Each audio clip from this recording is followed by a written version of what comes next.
খাবেন বুন্দে? হ্যাঁ নিশ্চয়ই। তাহলে বাটিল নিয়ে চলে আসুন ছাগলের পুন্দে। এই ভিডিও থেকে বাচ্চারা দূরে থাকুন।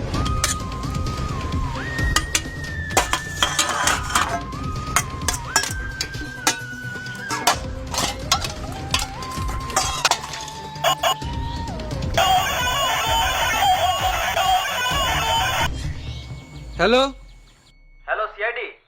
সিআইডি? হ্যাঁ হ্যাঁ সিআইডি বলছি, বলো বলো। স্যার বিশাল বিপদে পড়েছি, আমার ছেলে কিডন্যাপ হয়েছে। কি কিডনি ড্যামেজ হয়েছে? তাহলে হসপিটালে যাও। সিআইডি কি কারণে এত ফোন করেছো? কিডনি ড্যামেজ না, কিডন্যাপ হয়েছে আর ফোন করার ধমকি দিচ্ছে। কি কিডন্যাপ? তুমি অ্যাড্রেসটা দাও, আমি এখনই চললাম। এতদিন পর একটা খুশির খবর পেয়েছি, দায়াকে ফোনটা করি।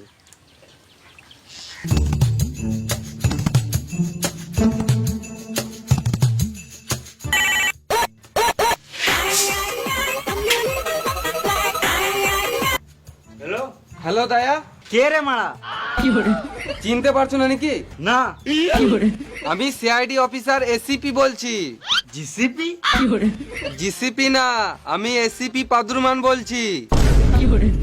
সরি স্যার, সরি আপনার নাম্বার ডিলিট করে দিয়েছি, ওই জন্য বুঝতে পারি নাই। আমার নাম্বারটা ডিলিট করেছে কেন? সিআইডি তো বাজার শেষ, আপনি তো আর কাজও দিচ্ছেন না, আপনার নাম্বারটা রেখে কি বাল ছিঁড়বো?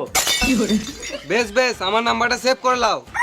আমি নাম্বার তো সেভ করে নেবো, কিন্তু আপনি কি গান মারতে ফোন করেছেন সেটা তো আগে বলুন। একটা কাজ পেয়েছি। আমার এখন আপনার বাল ছাল কথা শোনার মতো টাইম নাই। আমি তোমাকে ফোন করেছি, তার মানে কিছু বুঝতে পারলে দায়া? হ্যাঁ নিশ্চয়ই, ঘরে কোনো কাজ নেই, আমাকে ফোন করে গাড়ি চলাচ্ছেন। খেপা চুদা, একটা কাজ পেয়েছি। তাড়াতাড়ি এসো। কাজ পেয়েছেন?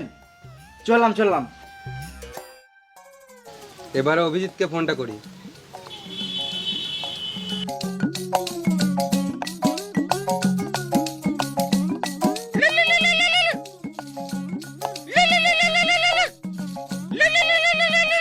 হ্যালো হ্যাঁ স্যার বলুন। স্যার, ও সরি স্যার, সারাদিন ছাগল গরু চড়ে চড়ে শুধু মাথায় ছাগল গরুই ঘুরছে। কাজ পেয়েছি, তাড়াতাড়ি এসো। আমার কাছে কাজের কোনো অভাব নাই, আপনি ছাগল গরু চড়াবেন তো আসুন। সালাম মামুনি, তোমার সঙ্গে আর কি করছি না, কাজের কথা বলছি। তো আমি কি বাল বলছি নাকি?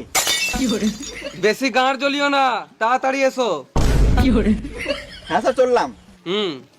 হ্যালো স্যার স্যার, হ্যাঁ হ্যাঁ বলো। খাবেন বুন্দে? হ্যাঁ নিশ্চয়ই। তাহলে বাটিল নিয়ে চলে আসুন ছাগলের পুন্দে। আর তুমি খাবে নাকি ল্যাংচা? হ্যাঁ বললে তো হবে না, ঘুরি আমাকে চেটে দেবে। খাবে নাকি? না। তাহলে গাঁড়ে গুঞ্জে লাও গামছা। আমি চললাম স্যার, আসছি।